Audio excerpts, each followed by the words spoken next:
हमारी एकेडमी में हम आपका स्वागत करते हैं। आज हम अध्याय 11 क्षेत्र मिति इसकी प्रश्नावली 11.2 करेंगे। प्रश्न एक मेज के ऊपरी पृष्ठ जिसको सतह भी कहते हैं का आकार समलंब जैसा है। यदि इसकी समांतर भुजाएं 1 मीटर और 1.2 मीटर हैं तथा इन समांतर भुजाओं के बीच की दूरी 0.8 मीटर है तो इसका क्षेत्रफल ज्ञात कीजिए। बच्चों, हम जानते हैं कि समलंब का क्षेत्रफल बराबर 1/2 गुणा कोष्टक a धन b गुणा h होता है। यहाँ पर a और b समांतर भुजाएं हैं इस समलंब की और h इस समलंब की ऊंचाई। तो बच्चों, चित्र में एक मेज दिखाई गई है और इसका आकार समलंब जैसा है। बच्चों, समांतर भुजाएं a और b मान लेते हैं कि a बराबर 1 मीटर है और यह b है 1.2 मीटर, यह b है। तो a बराबर 1 मीटर, b बराबर 1.2 मीटर और इनके बीच की दूरी स्पष्ट रूप से यह इस समलंब की ऊंचाई होगी। तो h बराबर 0.8 मीटर हम रखेंगे। a को 1 मीटर रखेंगे, b को 1.2 मीटर रखेंगे, h को 0.8 मीटर रखेंगे। समलंब का क्षेत्रफल बराबर 1/2 गुणा a धन b गुणा h होता है। तो बच्चों, मेज का ऊपरी पृष्ठ का आकार समलंब जैसा है, हमें इसका क्षेत्रफल ज्ञात करना है। तो बच्चों, समलंब का क्षेत्रफल बराबर 1/2 गुणा कोष्टक a धन b। a को हम 1 मीटर रखेंगे, b को 1.2 मीटर रखेंगे गुणा h, इसको हम 0.8 रखेंगे। बच्चों, इसको हम सरल कर लेते हैं। यह 1/2 गुणा 1 में 1.2 जोड़ते हैं तो यह 2.2 आता है गुणा 0.8। 2 को बच्चों भाग करते हैं 2.2 से तो 1.1 आता है और 1.1 को 0.8 से गुणा करते हैं तो बच्चों यह 0.88 आता है। तो क्षेत्रफल बच्चों 0.88 वर्ग मीटर होगा। क्योंकि यहाँ पर सभी भुजाएं मीटर में हैं तो क्षेत्रफल वर्ग मीटर में होगा। प्रश्न 2, एक समलंब का क्षेत्रफल 34 वर्ग सेंटीमीटर है और इसकी ऊंचाई 4 सेंटीमीटर है। समांतर भुजाओं में से एक की लंबाई 10 सेंटीमीटर है, दूसरी समांतर भुजा की लंबाई ज्ञात कीजिए। बच्चों, समलंब का क्षेत्रफल 34 वर्ग सेंटीमीटर दिया गया है, इसकी ऊंचाई 4 सेंटीमीटर है तो ऊंचाई h बराबर 4 सेंटीमीटर दी गई है।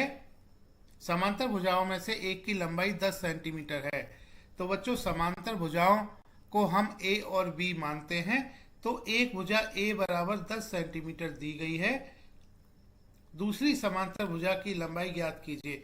दूसरी समांतर भुजा बच्चों हम b मानते हैं, इसकी लंबाई हमें ज्ञात करनी है। बच्चों, हम जानते हैं कि समलंब का क्षेत्रफल बराबर यह 1/2 गुणा a धन b, इसको हम कोष्टक में लिखते हैं, गुणा h होता है। बच्चों, क्षेत्रफल 34 दिया गया है, 34 वर्ग सेंटीमीटर बराबर 1/2 गुणा a यहाँ पर 10 दिया गया है, b हमें ज्ञात करना है गुणा h बच्चों 4 सेंटीमीटर दिया गया है। बच्चों, हम 2 का पक्षांतर करेंगे तो यह 34 के साथ आ जाता है। 34 गुणा 2 बराबर 1 को गुणा करेंगे 10 धन b से तो यह 10 धन b ही आएगा गुणा 4। बच्चों, 4 गुणा 10 धन b, अब हम लिख सकते हैं इसको।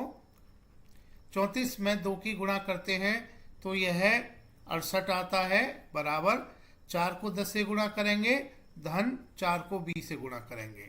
तो बच्चों 68 बराबर 4 गुणा 10 यह 40 होता है धन 4 गुणा b। बच्चों, 40 का पक्षांतर करने से यह 68 ऋण 40 बराबर 4 गुणा b आ जाता है। 68 में से 40 घटाते हैं तो बच्चों 28 आता है। 28 बराबर 4 गुणा b। 4 का पक्षांतरण करने से यह 28/4 बराबर b आ जाता है। 28 को भाग देते हैं 4 से तो यह 7 होता है, 7 बराबर b। बच्चों, इसको हम b बराबर 7 भी लिख सकते हैं। b यहाँ पर क्या है बच्चों? दूसरी समांतर भुजा की लंबाई है। तो दूसरी समांतर भुजा की लंबाई 7 सेंटीमीटर होगी। अतः दूसरी समांतर भुजा की लंबाई 7 सेंटीमीटर होगी। बच्चों, यह प्रश्न का उत्तर होगा। प्रश्न 3 करते हैं बच्चों। एक समलंब के आकार के खेत ABCD की बाड़ की लंबाई 120 मीटर है। यदि BC बराबर 48 मीटर, CD बराबर 17 मीटर और AD बराबर 40 मीटर है, तो इस खेत का क्षेत्रफल ज्ञात कीजिए। भुजा AB समांतर भुजाओं AD तथा BC पर लंब है। बच्चों, हम यहाँ पर एक खेत देख रहे हैं ABCD, यह समलंब के आकार का है। खेत ABCD की बाड़ की लंबाई 120 मीटर है। तो बच्चों, यह बाड़ की लंबाई का मतलब यह इस खेत का परिमाप होगा। तो बच्चों यहाँ पर हम लिख लेते हैं कि परिमाप बराबर 120 मीटर। अब यहाँ पर बच्चों BC 48 मीटर दिया गया है, इसको हम इस खेत में दर्शा देते हैं। CD 17 मीटर दिया गया है और AD बराबर 40 मीटर दिया गया है। हमें इस खेत का क्षेत्रफल ज्ञात करना है और दिया गया है AB समांतर भुजाओं AD तथा BC पर लंब है। तो इसका मतलब बच्चों, यह जो भुजा AB है यह इस समलंब की ऊंचाई होगी और दोनों भुजाएं 40 मीटर और समांतर भुजाएं 40 मीटर और 48 मीटर है। तो इसका मतलब, क्योंकि समांतर भुजाओं को हम A और B से दर्शाते हैं, तो A बराबर 40 मीटर होगा और B बराबर 48 मीटर होगा। अब बच्चों यहाँ पर परिमाप का मतलब चारों भुजाओं का योग होगा। तो यह 40 धन 17 धन 48 धन AB, यह बराबर 120 मीटर के होगा। बच्चों 40, 17 और 48 को हम जोड़ते हैं तो यह 105 आता है। तो 105 धन AB बराबर 120। 105 का पक्षांतरण करते हैं तो यह AB बराबर 120 ऋण 105 आ जाता है। 120 में से 105 घटाते हैं तो बच्चों यह 15 आ जाता है। तो AB बराबर 15 मीटर होगा। तो बच्चों H का मान 15 मीटर रखेंगे। H क्या है? यहाँ पर ऊंचाई है, क्योंकि AB लंब है भुजा BC पर, तो AB को हम H कहेंगे, इस समलंब की ऊंचाई कहेंगे। अब हमें समलंब का क्षेत्रफल ज्ञात करना है। तो बच्चों हम जानते हैं कि समलंब का क्षेत्रफल बराबर 1/2 गुणा कोष्टक A धन B गुणा H होता है। तो यह बराबर होगा 1/2 गुणा कोष्टक में A धन B, मतलब 40 धन 48 रखेंगे। A बराबर 40 है, B बराबर 48 है, गुणा H यह हम 15 रखेंगे। तो यह हो जाता है 1/2 गुणा 40 और 48 अगर हम जोड़ें तो बच्चों यह 88 आता है, गुणा 15। 88 को 2 से भाग करते हैं तो 44 होता है।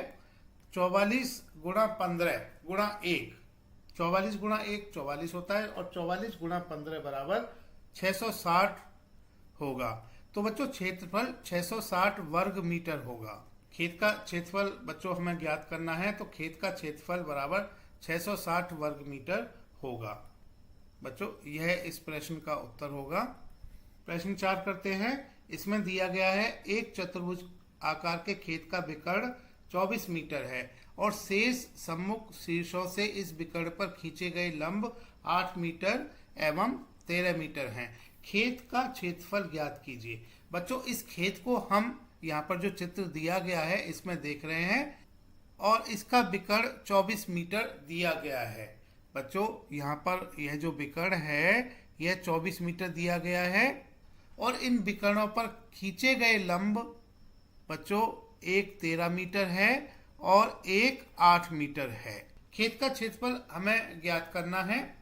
बच्चों इस खेत को हम 2 हिस्सों में बटा हुआ मान सकते हैं। बच्चों एक तो इसको मान सकते हैं जैसा कि आप चित्र में देख रहे हैं। तो बच्चों खेत के एक हिस्से को हमने पीले रंग से रंग दिया है और दूसरा हिस्सा हम बच्चों यह हरे रंग का मान सकते हैं।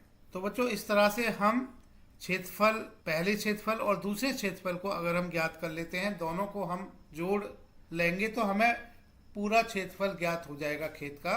क्योंकि बच्चों यह जो पहला हिस्सा है यह एक त्रिभुज है और दूसरा हिस्सा भी बच्चों त्रिभुज है। हम जानते हैं कि त्रिभुज का क्षेत्रफल बराबर 1/2 गुणा आधार गुणा ऊंचाई होता है। तो बच्चों पहले त्रिभुज का क्षेत्रफल बराबर यह 1/2 गुणा आधार।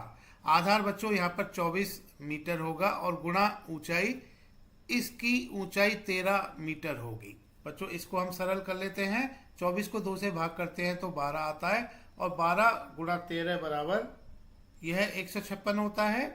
तो पहले त्रिभुज का क्षेत्रफल बच्चों 156 वर्ग मीटर होगा। इसी तरह से हम दूसरे त्रिभुज का क्षेत्रफल ज्ञात कर लेते हैं।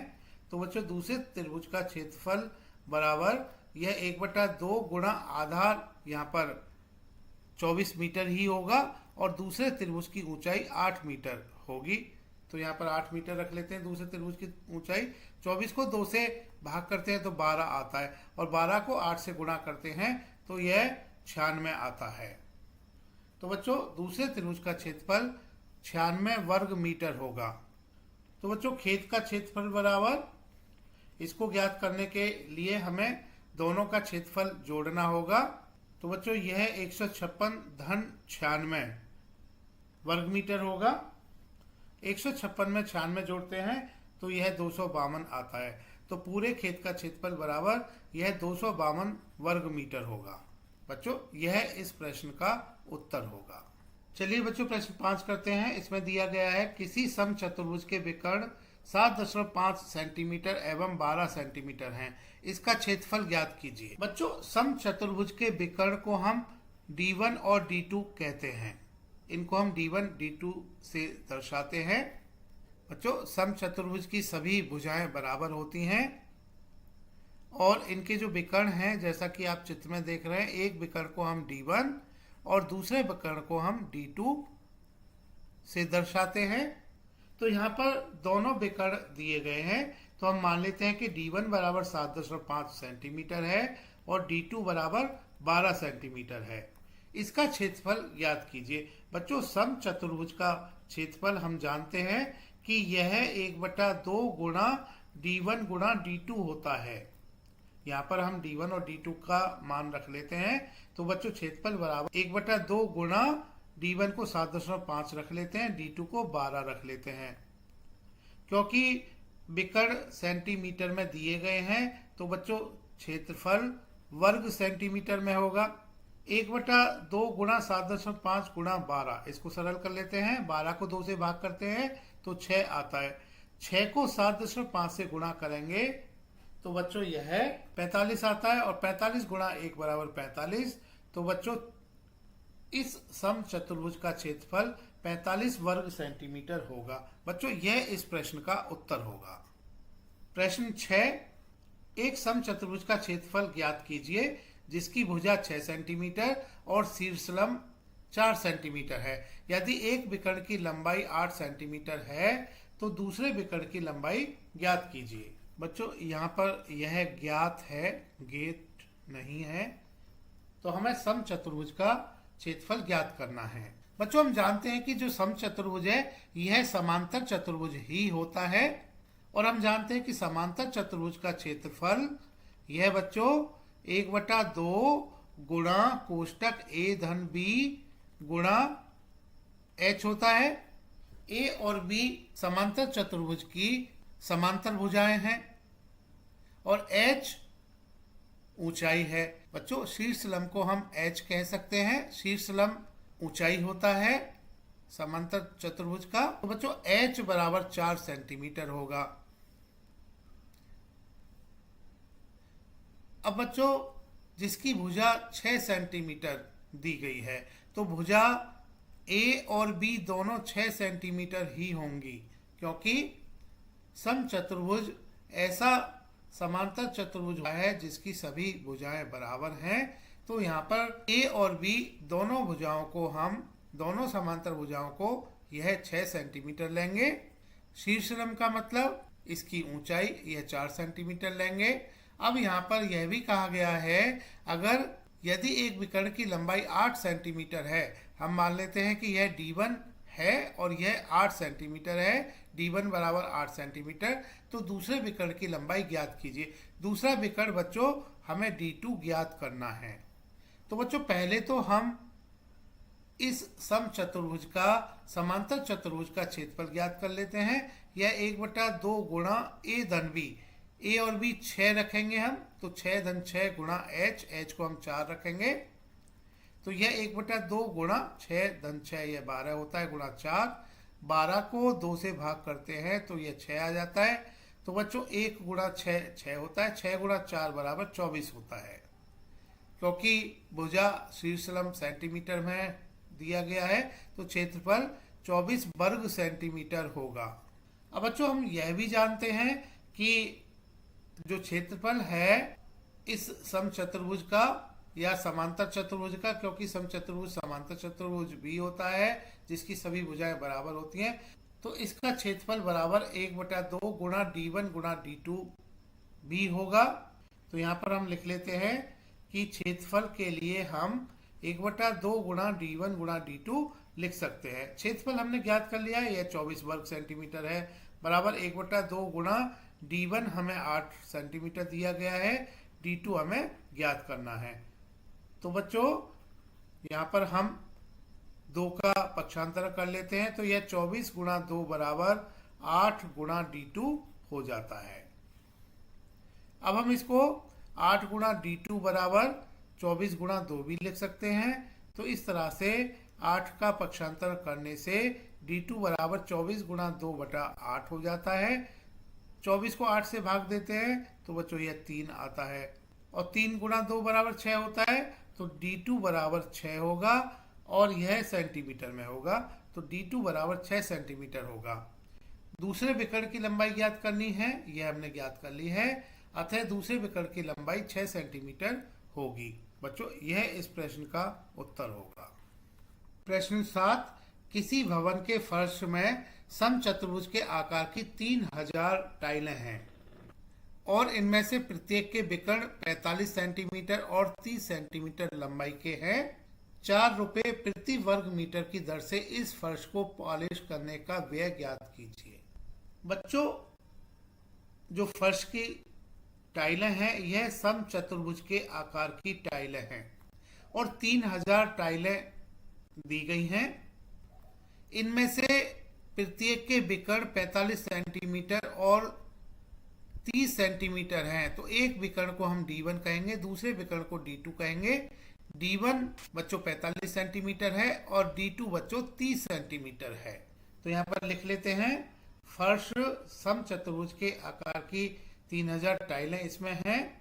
d1 45 सेंटीमीटर है और d2 30 सेंटीमीटर है। अब आगे कहा गया है 4 रुपए प्रति वर्ग मीटर की दर से इस फर्श को पॉलिश करने का व्यय ज्ञात कीजिए। बच्चों क्योंकि दर प्रति वर्ग मीटर में दी गई है, 4 रुपए प्रति वर्ग मीटर, यहाँ पर विकर्ण सेंटीमीटर में दिए गए हैं, तो हम पहले तो इन विकर्णों को मीटर में बदल लेते हैं। तो 45 सेंटीमीटर को मीटर में बदलेंगे तो यह 45/100 मीटर हो जाता है, और बच्चों 30 सेंटीमीटर को मीटर में बदलेंगे तो यह 30/100 मीटर हो जाता है। 30/100 को बच्चों हम 3/10 लिख सकते हैं, क्योंकि एक शून्य से एक शून्य यहाँ कट जाती है, 3/10 मीटर। अब बच्चों 3000 टाइलें हैं, हम सभी टाइलों का क्षेत्रफल ज्ञात कर लेते हैं। क्योंकि हमें फर्श को पॉलिश कराना है तो इन सभी टाइलों को पॉलिश कराना होगा। यह सभी टाइलें फर्श पर बिछी होंगी और दर 4 रुपए प्रति वर्ग मीटर के हिसाब से यहाँ पर दी गई है।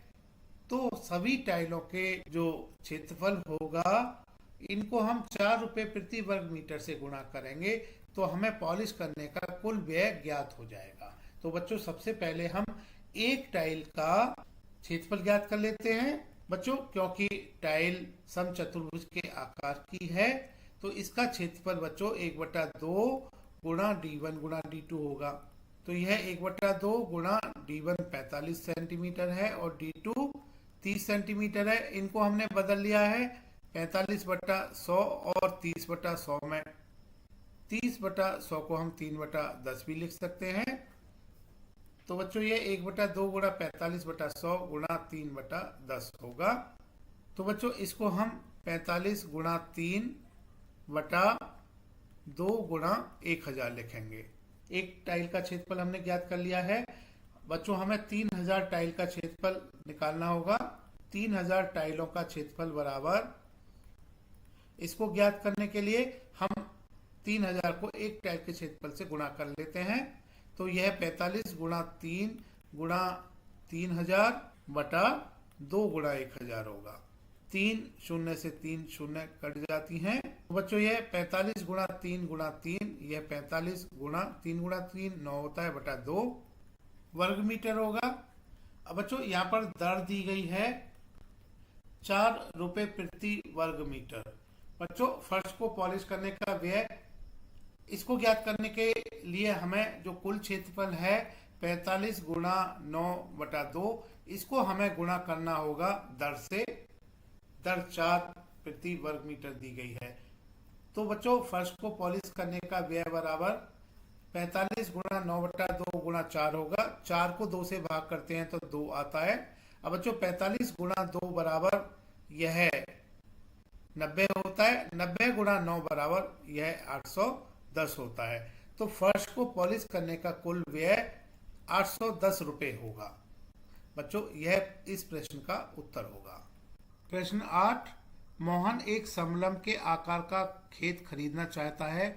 इस खेत की नदी के साथ वाली भुजा सड़क के साथ वाली भुजा के समांतर है और लंबाई में दुगनी है। यदि इस खेत का क्षेत्रफल 10,500 वर्ग मीटर है और दो समांतर भुजाओं के बीच की लंबत 100 मीटर दूरी है, तो नदी के साथ वाली भुजा की लंबाई ज्ञात कीजिए। बच्चों जैसा कि हम इस चित्र में देख रहे हैं कि यह इस खेत को खरीदना चाहता है और बच्चों यह खेत जो है समलंब के आकार का है और इसकी जो समांतर भुजा है, एक भुजा के साथ बच्चों यह आप सड़क देख रहे हो और दूसरी भुजा के साथ यह हम नदी देख रहे हैं। और यहाँ पर दिया गया है नदी के साथ वाली भुजा सड़क के साथ वाली भुजा के समांतर है और लंबाई में 2 गुनी है। तो बच्चों सड़क के साथ जो भुजा है इसको हम x मान लेते हैं और नदी के साथ जो समांतर भुजा है, क्योंकि यह 2 गुनी है तो बच्चों यह 2x हो जाएगी। दो समांतर भुजाओं के बीच की लंबत दूरी 100 मीटर है। बच्चों इसको हम ऊंचाई कहेंगे। यह जो समलंब हम देख रहे हैं यह इसकी ऊंचाई होगी, तो ऊंचाई बराबर 100 मीटर होगी। तो बच्चों इस समलंब की ऊंचाई 100 मीटर हम लिख लेते हैं। खेत का क्षेत्रफल 10,500 वर्ग मीटर दिया गया है। अब बच्चों यहाँ पर जो समांतर भुजाएं हैं यह x और 2x हैं। तो बच्चों x को हम a मानेंगे और 2x को हम b मान सकते हैं। समांतर भुजाएं हम a और b लेते हैं, तो a बराबर x, b बराबर 2x और ऊंचाई 100 मीटर है। तो खेत का क्षेत्रफल, खेत कैसा है, यह समलंब के आकार का है। तो समलंब का जो क्षेत्रफल होता है यह 1/2 गुणा कोष्टक a धन b गुणा h होता है और बच्चों खेत का क्षेत्रफल 10,500 वर्ग मीटर दिया गया है। यहाँ पर बच्चों हम मान रख लेते हैं a और b का। यह x और 2x यहाँ पर रख लेते हैं गुणा h को हम 100 मीटर रखेंगे और यह बराबर है 10,500 के। 100 को बच्चों 2 से भाग करते हैं तो 50 आता है और x में 2x जोड़ते हैं तो यह 3x आता है और बच्चों 1 में 50 की गुणा करते हैं तो यह 50 आता है। तो 3x गुणा 50 बराबर 10,500 होगा। अब बच्चों हम 3 और 50 इनका पक्षांतरण कर लेते हैं। तो बच्चों 3x का मतलब 3 गुणा x, तो x बराबर 10,500 बटा 3 गुणा 50 हम यहाँ पर लिख सकते हैं। 1 शून्य से 1 शून्य कट जाता है। 1050 को अगर हम 5 से भाग देते हैं तो बच्चों यह 210 आता है। तो बच्चों x बराबर 210 बटा 3 और 210 को अगर हम 3 से भाग करते हैं तो यह 70 आता है। x क्या है, हमने यह समलंब के सड़क के साथ जो भुजा है यह मानी हुई है। तो बच्चों सड़क के साथ वाली भुजा यह 70 मीटर होगी। हमें यहाँ पर ज्ञात करना है नदी के साथ वाली भुजा की लंबाई। तो बच्चों नदी के साथ वाली भुजा की लंबाई यह बच्चों 2x है, तो हम 2 को गुणा करेंगे 70 से तो हमें 140 मिल जाता है। नदी के साथ वाली भुजा की लंबाई 140 मीटर होगी। बच्चों यह इस प्रश्न का उत्तर होगा। प्रश्न 9, एक ऊपर उठे हुए चबूतरे का ऊपरी पृष्ठ अष्टभुज के आकार का है, जैसा कि आकृति में दर्शाया गया है। अष्टभुजी पृष्ठ का क्षेत्रफल ज्ञात कीजिए। बच्चों यहाँ पर जो आकृति दर्शाई गई है यह अष्टभुजी पृष्ठ की आकृति को दर्शाया गया है। यहाँ पर हमें इसका क्षेत्रफल ज्ञात करना है। तो बच्चों इस अष्टभुजाकार आकृति को हम 3 भागों में बांट सकते हैं। तो यह एक बिंदुकित रेखा और बच्चों यहाँ पर हम खींच लेते हैं। तो यह बिंदुकित रेखा अब और एक बच्चों पहले से बिंदुकित रेखा है, यह इस पूरे अष्टभुज को 3 भागों में बांट रही है। बच्चों एक भाग हम यह बीच वाला जो आयत है इसको मान लेते हैं, बाकी बचे हुए यह 2 भाग होंगे, एक ऊपर भाग होगा और ये एक नीचे का भाग होगा। यह दोनों भागों के क्षेत्रफल बच्चों बिल्कुल समान होंगे। तो बच्चों एक भाग को हम भाग 1 मान लेते हैं, दूसरे भाग को हम भाग 2 मान लेते हैं, तीसरे भाग को हम भाग 3 मान लेते हैं। भाग 1 और भाग 3 इनके क्षेत्रफल बराबर होंगे। बच्चों भाग 1 और भाग 3 दोनों समलंब के आकार के हैं और जो भाग 2 है यह आयत के आकार का है। बच्चों भाग 1 के लिए क्योंकि यह समलंब के आकार का है और बच्चों यहाँ पर भाग 3 भी समलंब के आकार का है, इनके लिए बच्चों ए यहाँ पर 5 मीटर होगा, क्योंकि यह जो सम अष्टभुज दिया गया है इसकी सभी भुजाएं बराबर होंगी और सभी भुजाएं बच्चों 5 मीटर होंगी, क्योंकि एक भुजा यहाँ पर 5 मीटर दर्शाई गई है, सभी भुजाएं 5 मीटर होंगी। तो बच्चों a बराबर 5 मीटर समलंब के लिए मान लेते हैं और b बराबर यहाँ पर दिखाया गया है यह 11 मीटर होगी। बच्चों इसकी ऊंचाई यहाँ पर दर्शाई गई है, यह समलंब की ऊंचाई होगी, यह 4 मीटर है। तो समलंब के लिए ऊंचाई 4 मीटर यहाँ पर हम लिख लेते हैं। हम जानते हैं कि समलंब का क्षेत्रफल बराबर यह 1/2 गुणा कोष्टक a धन b गुणा h होता है।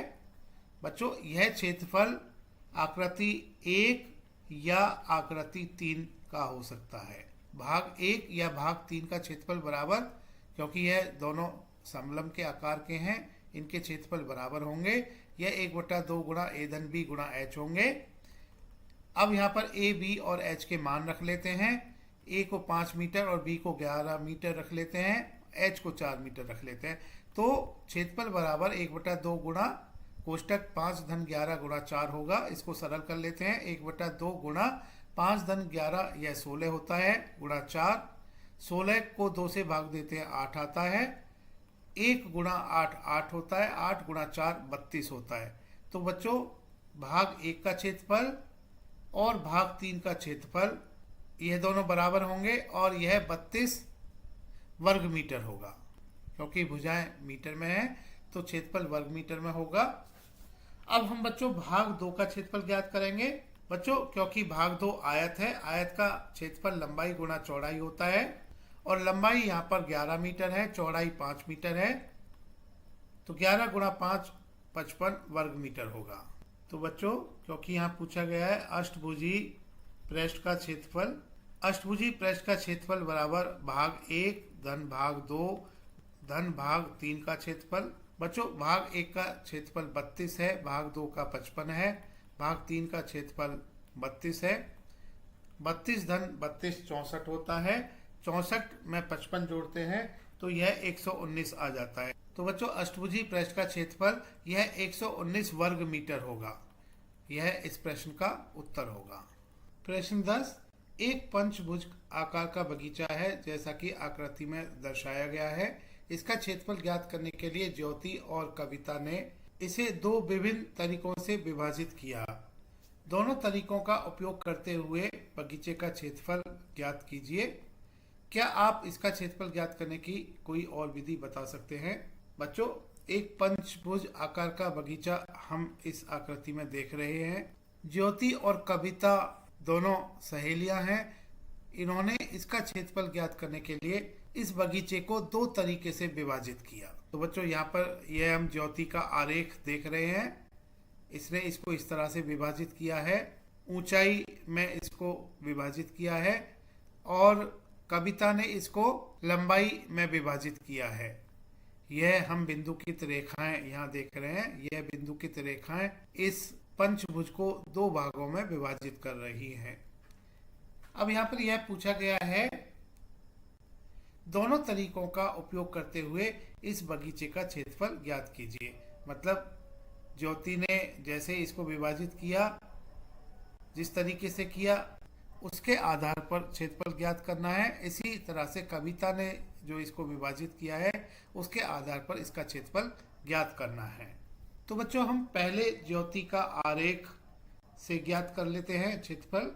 और बच्चों एक तरफ हम यहाँ पर लिख लेते हैं कविता का आरेख से क्षेत्रफल। बच्चों ज्योति के लिए यह जो बिंदुकित रेखा है इस पंचभुज को दो भाग में बांट रही है। एक भाग को हम भाग 1, दूसरे भाग को भाग 2 लिख सकते हैं, और यह दोनों जो भाग हैं इनके क्षेत्रफल बराबर होंगे। भाग 1 और भाग 2 दोनों समलंब के आकार के हैं। तो बच्चों समलंब के आकार के हैं, तो इनकी हमें जो समांतर भुजाएं हैं यह ज्ञात करनी होंगी। बच्चों एक समांतर भुजा हम देख रहे हैं कि यह 15 मीटर है। तो बच्चों यहाँ पर दर्शा देते हैं, यह भुजा 15 मीटर है। और दूसरी समांतर भुजा यह बिंदुकित भुजा होगी, यह बच्चों यह 30 मीटर होगी। तो इसको भी यहाँ पर हम दर्शा लेते हैं। तो A बराबर 15 मीटर और B बराबर 30 मीटर। अब ऊंचाई, क्योंकि यह 15 मीटर हम देख रहे हैं इस पूरे पंचभुज की, क्योंकि यह बिंदुकित रेखा इस पंचभुज को बराबर बराबर हिस्सों में बांट रही है, तो यह जो ऊंचाई 15 मीटर है बच्चों यह दो हिस्सों में बट जाएगी। तो प्रत्येक समलंब की जो ऊंचाई होगी यह बच्चों 15/2 होगी, यानी ऊंचाई बराबर 15/2 मीटर। बच्चों आप यहाँ देख रहे हैं यह ऊंचाई होगी, और यह ऊंचाई जो होगी यह ऊंचाई 15/2 होगी, क्योंकि इस पंचभुज की जो यह भुजा है बच्चों यह 15 मीटर दी गई है। तो बच्चों ज्योति के आरेख से क्षेत्रफल, क्योंकि यह दो समलंब में हमने बांट लिया है, भाग 1 का क्षेत्रफल बराबर भाग 2 का क्षेत्रफल, यह दोनों समलंब हैं, यह 1/2 गुणा कोष्टक A धन B गुणा H होगा। तो बच्चों यह 1/2 गुणा A धन B, यह 15 धन 30 होगा, गुणा 15/2। तो यह बच्चों 15 धन 30 45 होता है। तो 45 गुणा 1 45 होता है, 45 गुणा 15 यह 675 होता है, बटा 2 गुणा 2 4 होता है। तो बच्चों भाग 1 का क्षेत्रफल बराबर भाग 2 का क्षेत्रफल बराबर 675/4 वर्ग मीटर। इस पंचभुज का कुल क्षेत्रफल यह भाग 1 और भाग 2 दोनों का क्षेत्रफल होगा। इन दोनों को जोड़ेंगे तो यह 675/4 धन 675/4 होगा। 4 एलसीएम आ जाता है, 675 धन 675, दोनों को जोड़ते हैं 675 धन 675, यह बच्चों 1350 आता है। 1350 को हम 4 से भाग देते हैं तो बच्चों यह 337.5 आता है। तो बच्चों पंचभुज का जो क्षेत्रफल होगा, कुल क्षेत्रफल बराबर 337.5 वर्ग मीटर होगा। तो बच्चों ज्योति के आरेख से क्षेत्रफल 337.5 वर्ग मीटर होगा। अब हम कविता का आरेख से क्षेत्रफल ज्ञात कर लेते हैं। बच्चों कविता के आरेख से जो क्षेत्रफल है यह दो भागों में विभाजित हो रहा है और दोनों क्षेत्रफल अलग अलग होंगे। एक को हम भाग 1 मान लेते हैं, दूसरे को हम भाग 2 मान लेते हैं। भाग 1 त्रिभुज है, भाग 2 एक वर्ग है। तो बच्चों इनकी वर्ग की भुजाएं हम लिख लेते हैं, त्रिभुज की भुजाएं यहाँ पर लिख लेते हैं। इन दोनों आकृतियों को तुलना करने से बच्चों वर्ग की भुजा यह 15 आ जाती है। और बच्चों त्रिभुज की यह भुजा 15 मीटर होगी। बच्चों एक त्रिभुज की भुजा तो 15 मीटर होगी। और बच्चों त्रिभुज की यह दोनों भुजाएं बराबर हैं। इस त्रिभुज की बच्चों हम ऊंचाई ज्ञात कर लेते हैं। बच्चों यह जो ऊंचाई होगी, क्योंकि इस पंचभुज की कुल ऊंचाई 30 मीटर दी गई है, इसको हम 15 मीटर में से घटाएंगे तो बच्चों हमें यह इस त्रिभुज की ऊंचाई ज्ञात हो जाएगी। तो यह बच्चों 30 ऋण 15 होगी। तो बच्चों इस त्रिभुज की ऊंचाई 15 मीटर होगी। अब हम कविता के आरेख से क्षेत्रफल ज्ञात कर लेते हैं। बच्चों यह क्षेत्रफल भाग 1 का क्षेत्रफल धन भाग 2 का क्षेत्रफल होगा। भाग 1 एक समद्विबाहु त्रिभुज है, तो इसका क्षेत्रफल 1/2 गुणा आधार गुणा ऊंचाई होगा। धन भाग 2 का क्षेत्रफल वर्ग है, तो इसका क्षेत्रफल भुजा गुणा भुजा होगा। अब बच्चों त्रिभुज का जो आधार है यह 15 है, ऊंचाई हमने यहाँ पर 15 ज्ञात की है और वर्ग की भुजा 15 है। तो कुल क्षेत्रफल 1/2 गुणा 15 गुणा 15 धन 15 गुणा 15 होगा। 15 गुणा 15 बच्चों 225 होता है। 225 गुणा 1 225 होता है। 225/2 धन 15 गुणा 15 225 लिखेंगे। 225/2 यह 112.5 होता है धन 225। 112.5 धन 225 बच्चों यह 337.5 होता है। तो कविता के आरेख से क्षेत्रफल 337.5 वर्ग मीटर होगा। बच्चों यहाँ पर हम देख रहे हैं कि ज्योति के हिसाब से और कविता के हिसाब से जो क्षेत्रफल निकल के आए हैं यह दोनों क्षेत्रफल बराबर हैं। यह 337.5 वर्ग मीटर है। तो बच्चों हमने दोनों तरीकों का उपयोग करते हुए इस बगीचे का क्षेत्रफल ज्ञात कर लिया है, जो कि 337.5 वर्ग मीटर है। प्रश्न 11, संलग्न पिक्चर फ्रेम के आरेख की बाहरी एवं अंतः बीमाएं क्रमशः 24 सेंटीमीटर गुणा 28 सेंटीमीटर एवं 16 सेंटीमीटर गुणा 20 सेंटीमीटर है। यदि फ्रेम के प्रत्येक खंड की चौड़ाई समान है तो प्रत्येक खंड का क्षेत्रफल ज्ञात कीजिए। बच्चों यहाँ पर यह जो हम फ्रेम देख रहे हैं इनकी बाहरी और अंतः बीमाएं दी गई हैं। बाहरी बीमा बच्चों जैसा कि हम देख रहे हैं यह 28 सेंटीमीटर और 24 सेंटीमीटर है और अंतः बीमाएं बच्चों यह 16 सेंटीमीटर और 20 सेंटीमीटर यहाँ दी गई हैं। और बच्चों कहा गया है यदि फ्रेम के प्रत्येक खंड की चौड़ाई समान है। यह चौड़ाई बच्चों यहाँ पर हम मान लेते हैं कि h है। बच्चों इसको हम दर्शा लेते हैं इस चित्र में। तो यह चौड़ाई h है प्रत्येक खंड की। बच्चों इसको हम सभी खंडों के लिए यहाँ पर दर्शा लेते हैं। बच्चों हमें h ज्ञात करना है, क्योंकि अगर हम इस पिक्चर फ्रेम की बाहरी बीमा देखें तो बच्चों यह 28 है और यह 28 बच्चों किस किस से मिलके बनी है। यहाँ पर हम देख रहे हैं कि यह एक H और पिक्चर फ्रेम की अंतः बीमा जो कि 20 है और यह H से मिलके बनी है। तो यहाँ पर हम ऐसा कह सकते हैं कि अगर हम इस पूरी लंबाई को देखें तो H धन यह बच्चों 20 होगा, 20 धन H बराबर यह 28 होगा। H धन H बच्चों 2H होगा, यह बराबर होगा 28। 20 का पक्षांतर करते हैं तो ऋण 20 हो जाता है। तो 2H बराबर 28 ऋण 20 यह 8 होगा। 2 का पक्षांतर करेंगे तो H बराबर 8/2 यह बच्चों 4 हो जाता है। तो प्रत्येक खंड की जो चौड़ाई होगी यानी H बराबर 4 सेंटीमीटर होगी। हमें प्रश्न में कहा गया है कि प्रत्येक खंड का क्षेत्रफल ज्ञात कीजिए। बच्चों यहाँ पर हम प्रत्येक खंडों को देख रहे हैं। यह बच्चों यह दोनों के जो क्षेत्रफल होंगे बराबर होंगे। इनको हम A और B से दर्शा लेते हैं। और बच्चों बाकी जो यह 2 खंड बचे हैं इनको हम C और D मान लेते हैं। इन दोनों के क्षेत्रफल भी बराबर होंगे। बच्चों यहाँ पर हम इन क्षेत्रफलों को ज्ञात कर लेते हैं। तो यहाँ लिखेंगे हम खंड ए का क्षेत्रफल बराबर खंड बी का क्षेत्रफल होगा, क्योंकि बच्चों दोनों जो खंड हैं, खंड ए खंड बी या खंड सी या खंड डी, सभी खंड समलंब के आकार के हैं। तो खंड ए का क्षेत्रफल बराबर खंड बी का क्षेत्रफल, यह 1/2 गुणा ए धन बी गुणा एच होगा। तो बच्चों यहाँ पर 1/2 गुणा ए, यहाँ पर खंड ए और खंड बी के लिए यह 16 सेंटीमीटर है। बच्चों इनको यहाँ पर लिख लेते हैं। इस खंड के लिए ए बराबर 16 सेंटीमीटर होगा।